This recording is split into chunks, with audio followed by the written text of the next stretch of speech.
سورۃ الماعون مکیہ، سورۃ الماعون مکی ہے، وہی 7 آیات اور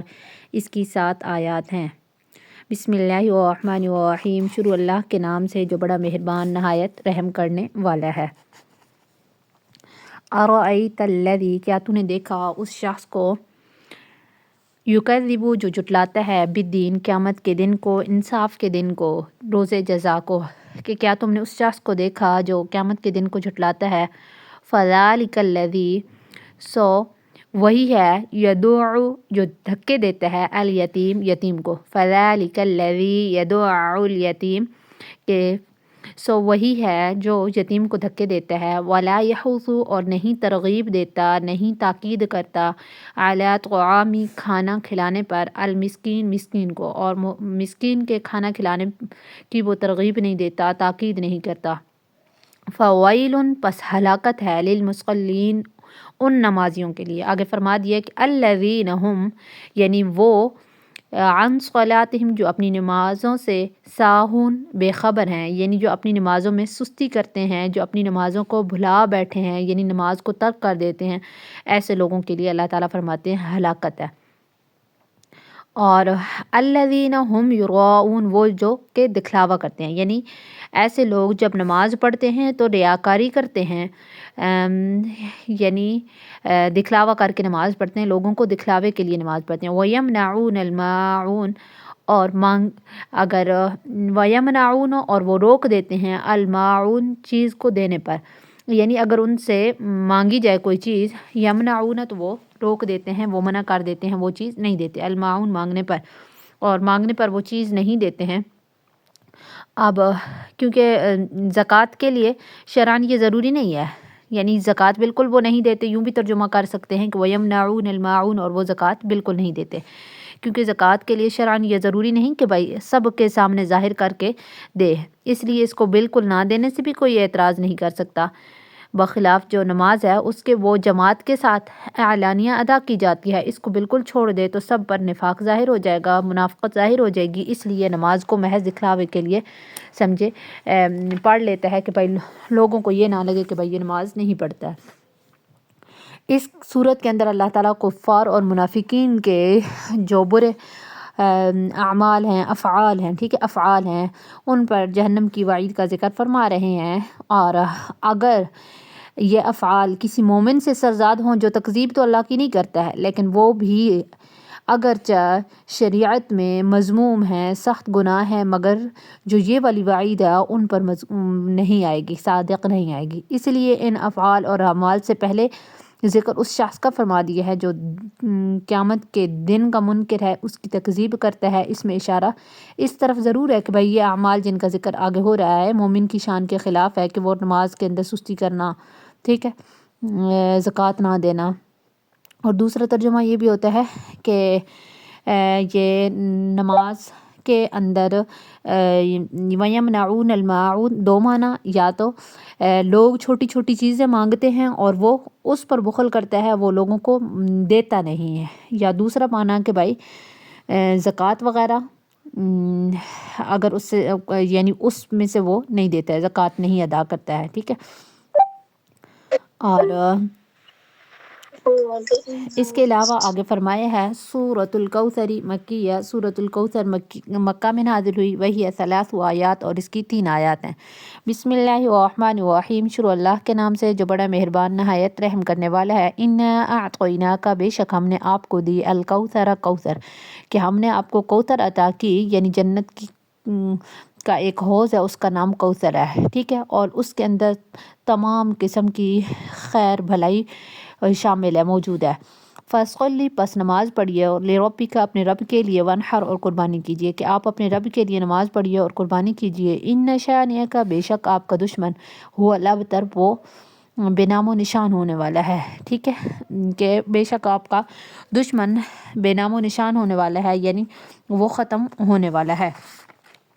اب یہاں پہ نشان نزول ہے کہ یہ سورۃ الکوثر کا فرماتے ہیں کہ بھائی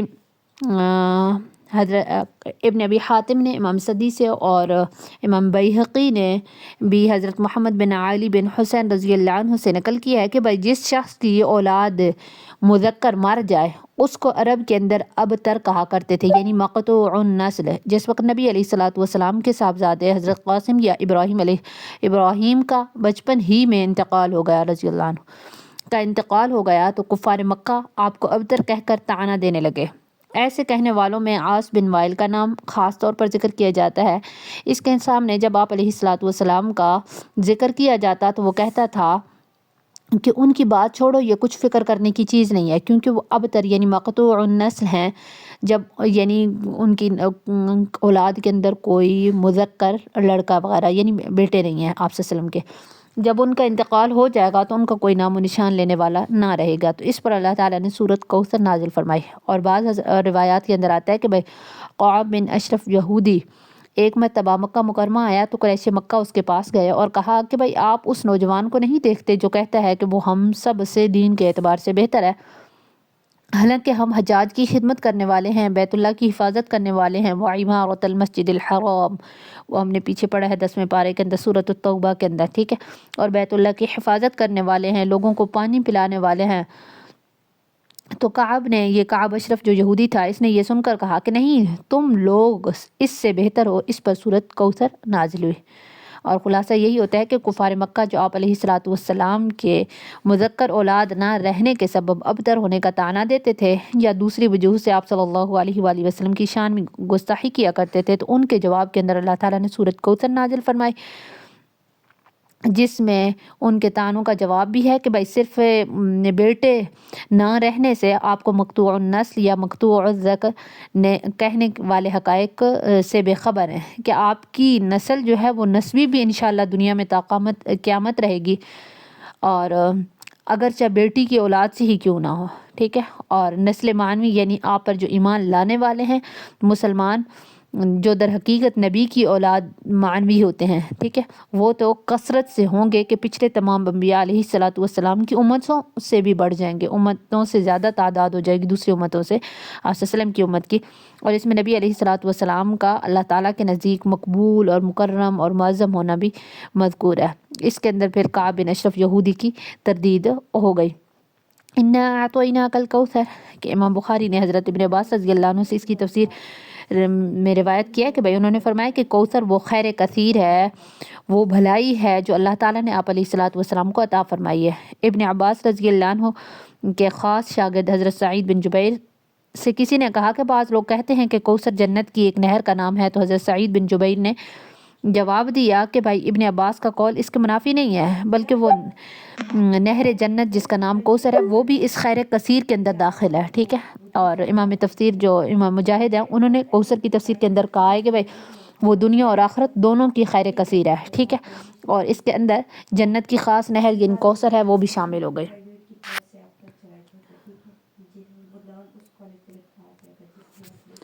اور حوض کوثر کیا ہے اس کے بارے میں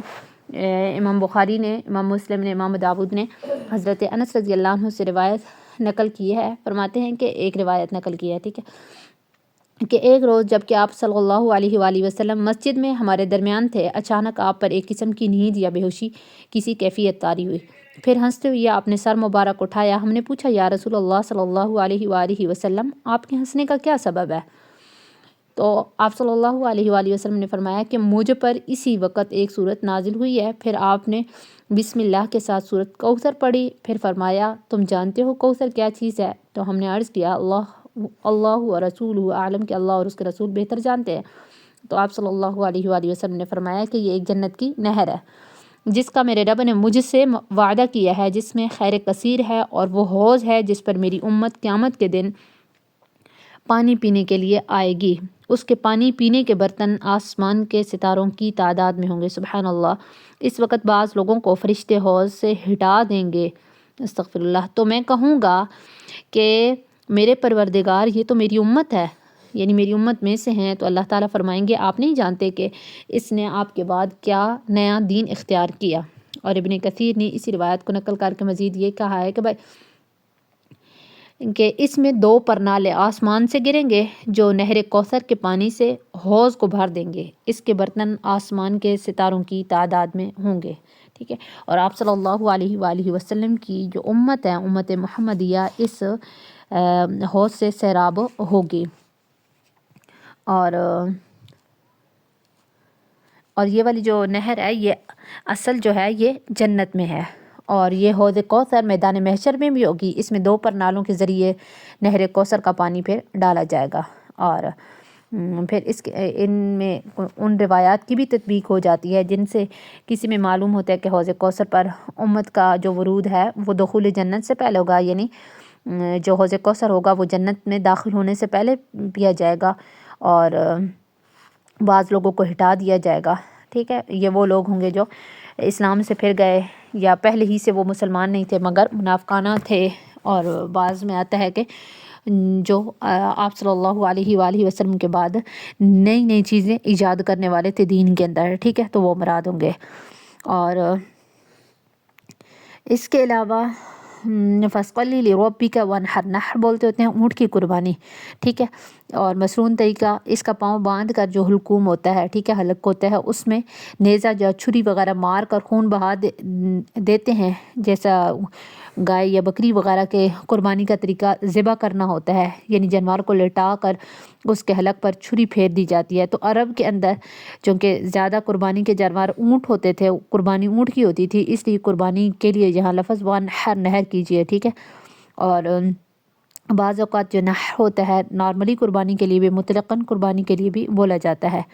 اور اس کے اندر 2 چیزوں کی ہدایت دی گئی ہے، ایک نماز، دوسری قربانی، ٹھیک ہے۔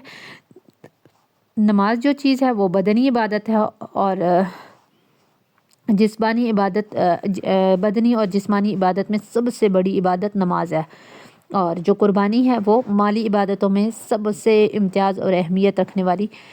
چیز یعنی عبادت ہے، اور وہ قربانی ہے کہ اللہ کے نام پر قربانی کرنا بت پرستی کا جو شعار وغیرہ تھا اس کے خلاف ایک جہاد بھی ہے، کیونکہ ان کی قربانیاں بتوں کے نام پر ہوتی تھیں، اور اسلام نے قربانی ان صلاتی و نسکی و محیای و مماتی للہ رب العالمین، ٹھیک ہے، یہ جب ذبح کر رہے ہوتے ہیں تو اس وقت یہ ساتھ پڑھتے ہوتے ہیں دعا بھی، ٹھیک ہے۔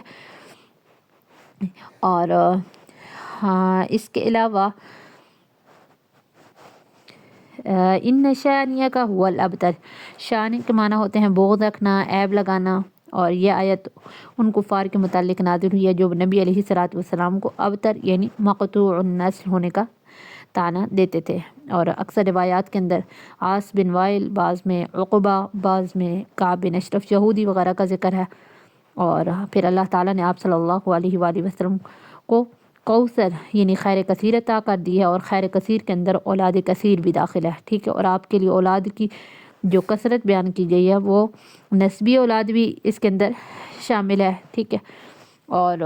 معنوی جو روحانی اولاد ہے وہ بھی شامل ہے۔ نسبی میں آپ صلی اللہ علیہ وسلم کی بیٹی حضرت فاطمہ الزہرا سے پھیلنے والی زیادہ اولاد ہے، اور آگے روحانی تو پھر آپ صلی اللہ علیہ وآلہ وسلم کی جو پوری امت ہے، ٹھیک ہے۔ اور اس کے علاوہ اس کے اندر ایک غور کرنے والی بات ہے کہ بھئی جو عاص بن وائل ہے یا عقبہ ہے، کعب ہے، اس کی کہانیاں آج کوئی یاد نہیں ہے، کسی کو نہیں پتہ ہے، ان کے نام تک بھی اتنے یاد نہیں ہیں، ٹھیک ہے، جبکہ آپ صلی اللہ علیہ وآلہ وسلم میں ان کا نام ہر گھر پر، ہر مینارے پر پکارا جاتا ہے۔ تو یہ اللہ تعالیٰ نے جب آپ صلی اللہ علیہ وآلہ وسلم کے لیے فرمایا نا کہ ان شانیک هو الابتر، کہ آپ کا دشمن بے نام و نشان ہونے والا ہوا، پھر بے نام و نشان ہوا بھی ہے، ٹھیک ہے۔